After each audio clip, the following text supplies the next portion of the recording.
Amigos de Biblia Libre, ¿cómo están? Mi nombre es Edgar Escobar, bienvenidos al Noticiero de Biblia Libre, con las mejores y las peores noticias del mundo cristiano en la actualidad. Hoy es 31 de mayo de 2026 y estos son nuestros titulares. División entre iglesias cristianas en Colombia por candidatos a la presidencia. Orden de aprehensión en contra de creador Samuel Adrián por su documental. Lily Goodman responde a Juan Carlos Rodríguez. Pastor obliga a joven a comerse una página de la Biblia. Profeta intenta dividir el mar. Vea usted mismo el increíble momento. Jesús se presenta personalmente en iglesia. Y comenzamos hoy las noticias desde RD. ¿Qué lo que? República Dominicana. Pocas veces una polémica en la música cristiana ha terminado dejando una lección tan necesaria para todos los involucrados. Durante varios días, las redes sociales se convirtieron en el escenario de un conflicto inesperado entre dos de las voces más influyentes de la música cristiana en español, Juan Carlos Rodríguez, líder de Tercer Cielo, y Lily Goodman. Todo comenzó cuando Juan Carlos decidió expresar públicamente una frustración que, según explicó, llevaba años guardando. El compositor dominicano afirmó sentirse herido porque consideraba que su aporte al inicio de la carrera de Lily Goodman no había sido suficientemente reconocido. Mientras tanto, Lily Goodman tomó un camino muy distinto. En lugar de responder directamente a las acusaciones, publicó una serie de mensajes centrados en proteger el testimonio del Evangelio. En uno de ellos afirmó que Dios no la levantó para usar las plataformas digitales en chismes, conflictos o discusiones que empañen el mensaje de Cristo. También insistió en que su prioridad seguía siendo anunciar el Evangelio y cuidar el testimonio de Jesucristo. Las imágenes que acompañaron sus publicaciones resultaron especialmente reveladoras. En ellas, Lily recordó que el Evangelio tiene más valor que cualquier discusión pública, que los creyentes no deben distraerse con asuntos pasajeros y que la prioridad debe seguir siendo Cristo. También habló de permanecer enfocada en el llamado de Dios y de evitar que controversias humanas terminen ocupando el lugar que corresponde al Señor. Pero la historia todavía tenía un capítulo más y probablemente el más importante. Esta semana Juan Carlos Rodríguez publicó un comunicado que sorprendió incluso a muchos de sus propios seguidores. Después de varios días en controversia, anunció que daba por terminada la discusión pública. Explicó que deseaba enfocarse en su familia, en su vida espiritual y en aquello que realmente tiene valor eterno. Poco después fue todavía más lejos y pidió perdón públicamente a Lily Goodman y a su familia por la manera en que manejó la situación. Además afirmó estar dispuesto a resolver conflictos pendientes con personas del pasado. Su mensaje fue especialmente significativo porque no negó los sentimientos que había expresado inicialmente ni afirmó que todo hubiera sido un malentendido.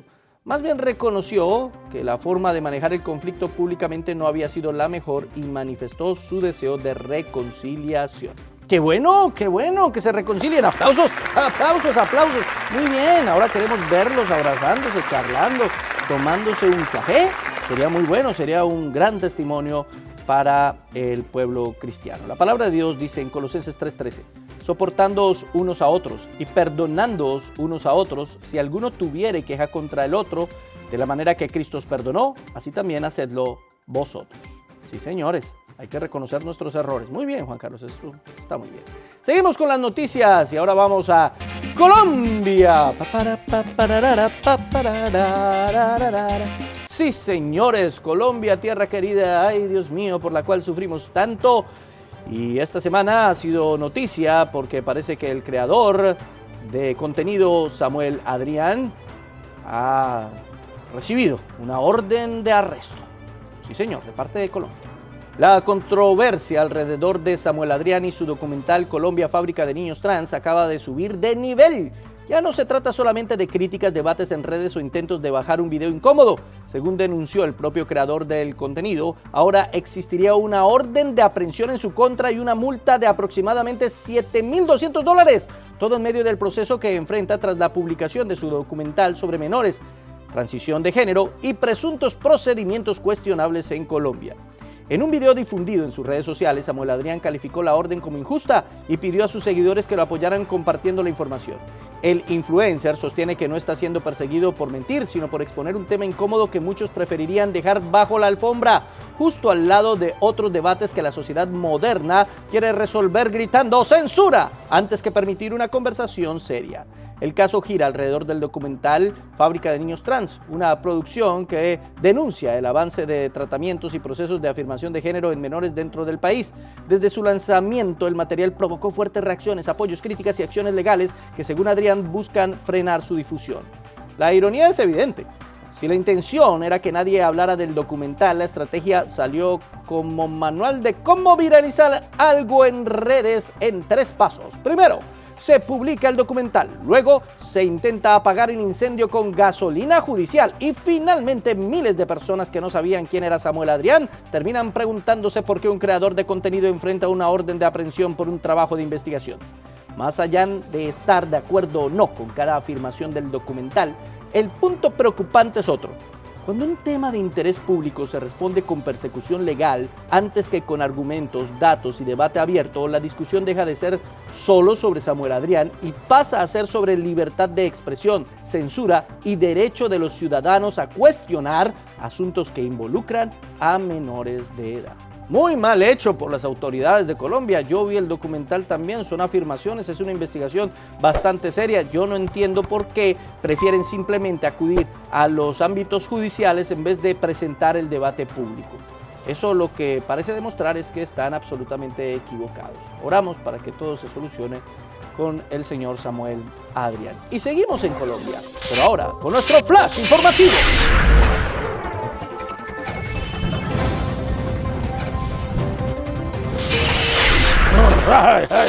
Gracias, Flash. Y atención porque hoy se realizan las elecciones para presidente en Colombia. Tal vez usted esté viendo este noticiero y ya sabe quién ganó o quiénes pasaron a la segunda vuelta. Pero nosotros no nos metemos en cuestiones de política. Lo que sí vamos a hablar es sobre la vergonzosa actuación de la mayoría de las iglesias cristianas que apoyan a uno o a otro candidato y han mostrado una absoluta división de conceptos, incluso hasta llegar a entrar en choques. Colombia llega a las elecciones presidenciales del 31 de mayo de 2026 no solamente con candidatos, encuestas y tarjetones, sino con algo mucho más peligroso: creyentes convertidos en barras bravas digitales, pastores transformados en jefes de campaña y redes sociales que parecen menos un espacio de debate democrático y más una guerra santa con Wi-Fi. En los últimos días, la campaña presidencial colombiana ha dejado una imagen preocupante. Sectores religiosos divididos públicamente entre candidatos, líderes cristianos grabando respaldos políticos, iglesias entrando al terreno electoral con nombre propio y feligreses discutiendo en redes como si el reino de Dios dependiera de una urna, un logo de campaña o el candidato que mejor sonría frente a una cámara. Uno de los casos más sonados fue el respaldo recibido por Paloma Valencia de parte de la Red de Iglesias Pacto, una coalición que, según reportes periodísticos, agrupa a más de 300 iglesias cristianas y evangélicas en Colombia. El video difundido en redes aparece el impastor y profeta Gustavo Páez, vocero de la red, junto a la candidata y anuncia el apoyo del sector, hablando de iglesias de minoría, pastores abandonados, comunidades religiosas rurales y la necesidad de atender asuntos como seguridad social para líderes religiosos. Es decir, la política colombiana descubrió algo que algunos líderes religiosos parecían estar esperando desde hace rato: que las ovejas también pueden convertirse en capital electoral. Paloma Valencia también recibió el respaldo del partido Mira, movimiento político históricamente asociado al sector cristiano y vinculado a la pastora innombrable. El partido anunció su adhesión a la candidatura de Valencia, argumentando la importancia del liderazgo femenino, el respeto institucional y la construcción de un país con principios. Hasta ahí uno podría decir participación ciudadana normal. El problema empieza realmente cuando el respaldo político deja de presentarse como una decisión prudencial y empieza a oler a mandato espiritual, porque una cosa es que un cristiano vote según su conciencia y otra muy distinta es que algunos líderes parezcan decirle al pueblo: el Espíritu Santo ya recibió el tarjetón y nos mandó el pantallazo. Pero la derecha religiosa no se ha movido únicamente hacia Paloma Valencia. Abelardo de la Espriella también ha recibido fuertes señales de respaldo desde sectores cristianos evangélicos. Se han difundido publicaciones que señalan apoyo de la Misión Carismática Internacional a su candidatura, además de reportes regionales sobre centenares de organizaciones evangélicas y pastores del Atlántico respaldando su aspiración presidencial. El problema es que algunos creyentes parecen haber pasado de evaluar propuestas a canonizar candidatos. Ya no se discute si una política pública es viable, ahora se pregunta quién es el instrumento de Dios para salvar a Colombia. Y ahí es donde la cosa se pone peligrosa, porque Colombia no necesita un mesías electoral, ya tiene suficientes problemas como para agregarle a la crisis política una competencia de ungidos. Mientras tanto, Iván Cepeda, candidato del Pacto Histórico, ha movilizado una base digital fuerte, aunque no aparecen con la misma claridad de respaldos institucionales evangélicos comparables a los de Valencia o de La Espriella. Su campaña también ha sabido aprovechar el músculo evangélico, sobre todo en las redes sociales. Si alguien apoya a Paloma, para unos es uribista ciego. Si alguien apoya a Abelardo, para otros es fanático de derecha. Si alguien apoya a Cepeda, para otros es comunista destructor.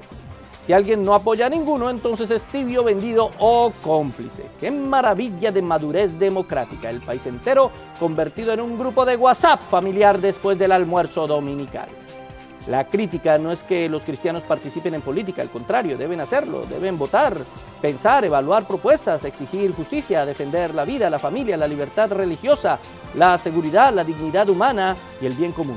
El problema es cuando la iglesia cambia su púlpito por una tarima de campaña, su Biblia por una pancarta y su misión profética por un cálculo electoral.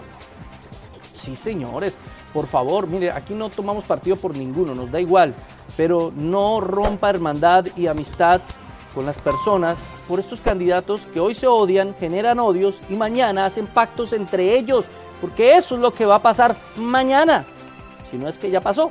Generan pactos entre ellos, apoyos entre ellos, y ahí es donde nos cuestionamos, ¿por qué fue que peleé con mi mamá? ¡Ay, Dios mío! Pero seguimos con las noticias. Antes de eso vamos a un corte de comerciales. ¡Atención, Denver! Este mes de junio, el hermano Edgar Escobar estará enseñando la palabra en el Estado Centenario. Viernes 12 de junio, 7 de la noche y domingo 14 de junio, 11:30 de la mañana en la Iglesia Bautista Ebenezer, 495 Summit Street, Denver, Colorado, 80223. Y el 13 de junio, todos los varones invitados a la Iglesia Bautista Bethel, 1120 State Street, Fort Morgan, 80710, a la conferencia de hombres de valor desde las 9 de la mañana. Invita Red de Iglesias La Gracia.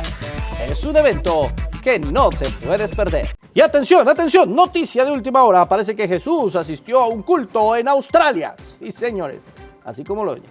Una iglesia carismática en Australia logró esta semana algo que parecía imposible: anunciar que Jesucristo apareció físicamente en uno de sus cultos y al mismo tiempo presentar menos evidencias que una fotografía borrosa de un supuesto pie grande tomada con una calculadora en 2003. Todo comenzó durante un reciente servicio de Pentecostés celebrado en New Life Church, una congregación vinculada al movimiento de los llamados 5 ministerios, dirigida por los pastores Pete y Cass Hewitt. Allí se afirmó que nada menos que Jesucristo, el Rey de Gloria en persona, decidió hacerse presente físicamente durante la reunión. No mediante su presencia espiritual, como enseñan históricamente las Escrituras, sino aparentemente mediante una visita presencial de categoría celestial. La noticia rápidamente comenzó a circular entre círculos carismáticos, generando entusiasmos entre algunos seguidores y levantando más cejas que concurso internacional de sorpresas. Según la declaración difundida por los organizadores, Jesús habría estado caminando entre los asistentes, moviéndose por el auditorio y otorgando autoridad y poder real a los presentes mientras los ministraba personalmente. No estamos hablando de una metáfora, una experiencia espiritual o una forma poética de describir el culto. La afirmación era mucho más directa. Jesús había aparecido físicamente, según ellos, en la reunión. Después de todo, si Jesucristo hubiera aparecido corporalmente en una iglesia local, probablemente estaríamos ante el acontecimiento más extraordinario de los últimos 2000 años. Teólogos, historiadores, arqueólogos, periodistas, gobiernos, universidades y probablemente hasta los fabricantes de cámaras de seguridad estarían investigando el evento. Pero entonces apareció un pequeño problema. Los líderes del evento publicaron fotografías del culto como prueba de lo sucedido. Sin embargo, cuando algunos observadores preguntaron si existían fotografías de Jesús, videos de la aparición, grabaciones de seguridad, transmisiones en vivo mostrando al Hijo de Dios caminando por el auditorio, cualquier evento mínimamente verificable, la respuesta fue tan clara como una nube de humo en medio de una tormenta. Algunos usuarios preguntaron si el departamento de fotografía había salido a tomar café justo cuando apareció Cristo. Otros sugirieron que quizás el Señor activó el modo invisible durante la reunión. Algunos más propusieron que la próxima conferencia debería incluir un taller titulado ¿Cómo documentar la segunda venida usando correctamente tu teléfono celular? Mientras tanto, otros usuarios recordaron que cuando Cristo apareció resucitado en el Nuevo Testamento, la evidencia no consistía en fotografías de la audiencia ni en testimonios ambiguos, sino en encuentros directos con testigos verificables, conversaciones, comidas compartidas y señales. Incluso Tomás recibió una invitación para examinar las heridas del Señor. ¡Ay, Dios mío! Se inventan cada cosa. ¡Ay, Señor! Esto es una blasfemia. ¿Cómo van a decir que ahí estuvo Jesús y no tienen fotos ni evidencia alguna? La palabra de Dios dice en Mateo capítulo 24, verso 23. Entonces, si alguno os dijere, mirad, aquí está el Cristo, o mirad, allí está, no lo creáis, porque se levantarán falsos cristos y falsos profetas y harán grandes señales y prodigios de tal manera que engañarán, si fuere posible, aún a los escogidos. No les crean. Pura y física mentira. Pero bueno, vamos ahora a nuestro popularísimo Rincón Chiflado.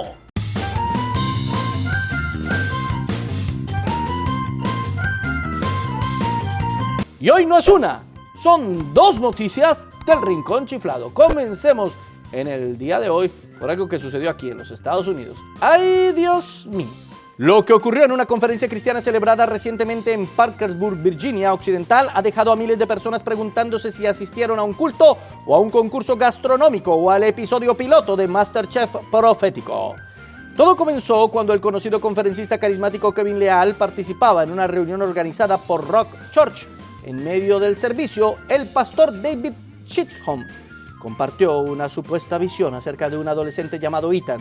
Según relató, había visto al joven sentado frente a una mesa tomando capítulos enteros de proverbios, arrancándolos de la Biblia y masticándolos y tragándolos uno tras otro, como quien participa en un buffet bíblico de sabiduría celestial. Hasta ese momento, muchos pensaron que se trataba de una metáfora.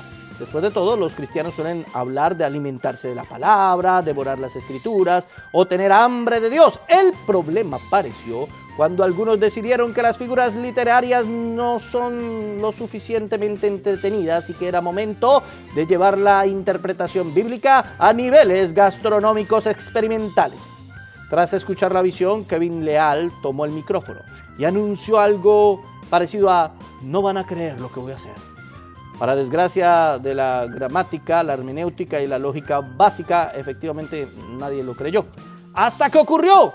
El predicador pidió una Biblia, buscó el libro de Proverbios, arrancó una página delante de toda la congregación y se la entregó al adolescente. Lo que siguió parece escrito por alguien que mezcló el libro de Ezequiel, un programa de talentos y 3 litros de bebida energética. Con absoluta seriedad, Leal ordenó al muchacho que se comiera la hoja.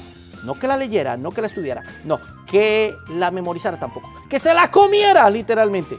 Según los reportes y videos difundidos posteriormente, el joven tomó la página, la hizo una bolita, comenzó a masticarla y trató de tragarla mientras el auditorio observaba la escalofriante escena.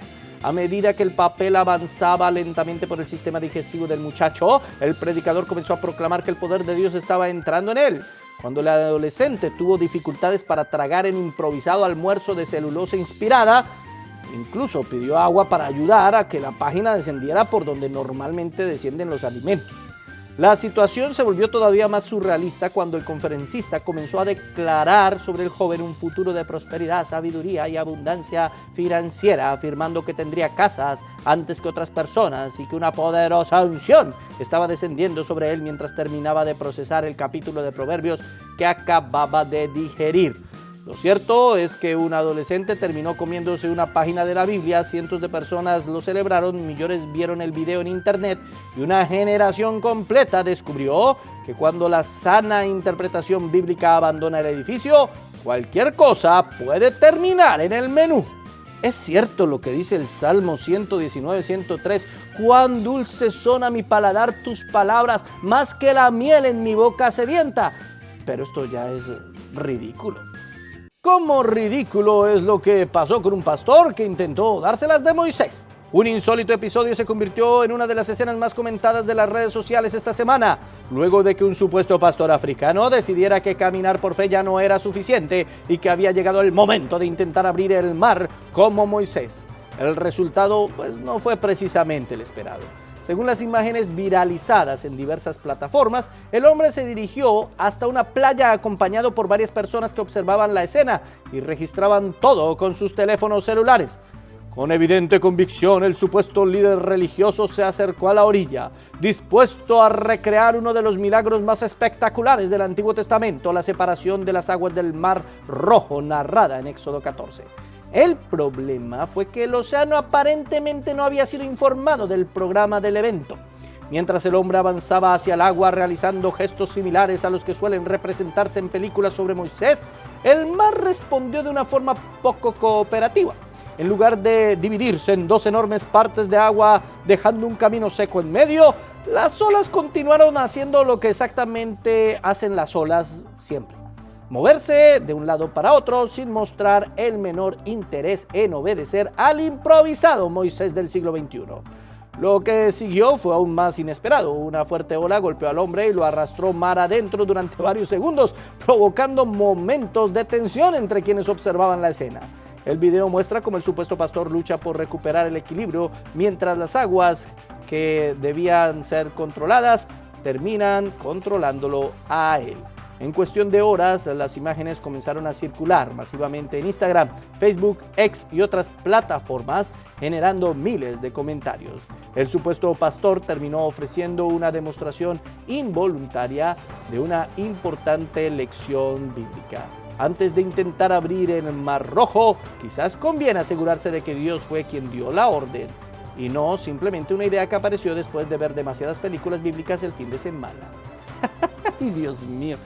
No es que sienta placer con que el evangelio quede mal con estas personas. Siento placer en el hecho de que estas personas queden mal al malinterpretar el evangelio. ¡Ay, Dios mío! Vamos ahora a nuestra sección favorita. Oremos.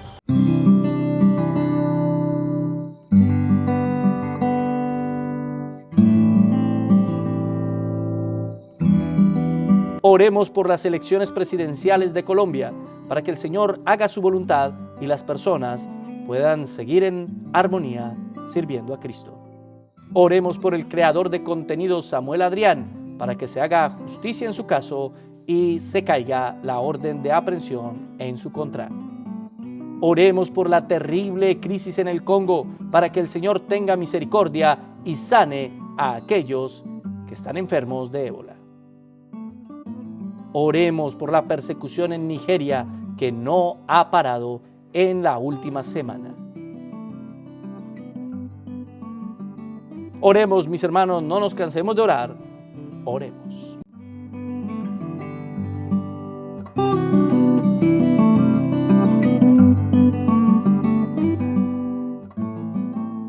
Y terminamos en el día de hoy con el meme de la semana.